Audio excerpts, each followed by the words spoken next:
Hi, welcome back. We're in the last lecture, in the last segment, where I'm just giving you an overview of the main topics and issues that were covered in the course. In this last segment, we'll talk about what we covered in the last few lectures, which are how to deal with non-normal distributions and nonlinear models.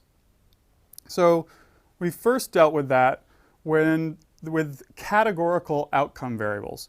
So throughout most of the course, when we were doing correlation, regression, multiple regression, t-tests, and ANOVA, in all of those procedures, we were assuming a continuous, normally distributed outcome variable.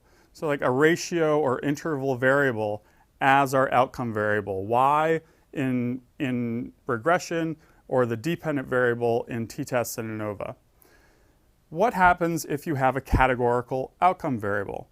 Well, in those cases, we use chi-square and logistic regression. So if all of your variables are categorical, both your outcome and your predictors, then you can do chi-square tests. So we did the chi-square goodness of fit and the chi-square test of independence. Then we looked at binary logistic regression. So we had a binary and categorical outcome variable with a whole set of predictors that didn't have to be categorical. They could be a combination of categorical and continuous. Then we did logistic regression. Then we talked a little bit more about the idea of non-normal distributions. So we got a little bit more precise about how to detect whether something's normal or not normal. Remember, the simplest way is to just eyeball histograms and look for extreme skew, extreme kurtosis, or look for outliers, and look at scatter plots to see if we have linear relations. You could also do those QQ plots and look to see if you have a linear function in your QQ plot or not. If you don't have normal distributions, sometimes you can apply that quick fix strategy and just apply a transformation to your outcome variable. And remember, the common transformations were square root, logarithmic, and inverse. And if they were negatively skewed, we just reflect and do those same transformations.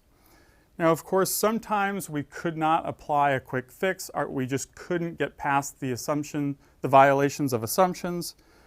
So that's when we finally turned to non-parametric procedures, such as Wilcoxon's ranking method, Mann-Whitney's U. Those were the two that I illustrated in lecture. But remember, there are non-parametric procedures that correspond to all the parametric procedures that we covered in this course. So again, if you're interested in those, I suggest an entire course on non-parametric statistics. And then finally, we dealt with nonlinear models. So throughout the course, we assumed that there was a linear relationship between a set of predictors and that outcome variable y, but that might not be the case. You might have very complex functions relating x, or a set of predictors of x, to y. In that case, you use this more flexible mathematical framework, the generalized linear model, which allows you to test any sort of function, not just linear. And remember, it does that by adding in that key component, the link function. And I showed you just a few examples of that, the binomial or binary logistic regression example, then the extension of that into the multinomial logistic regression, and then finally a Poisson regression, because that's another common nonlinear model. But that generalized linear model allows you to move beyond the general linear model and test for more complex regression models.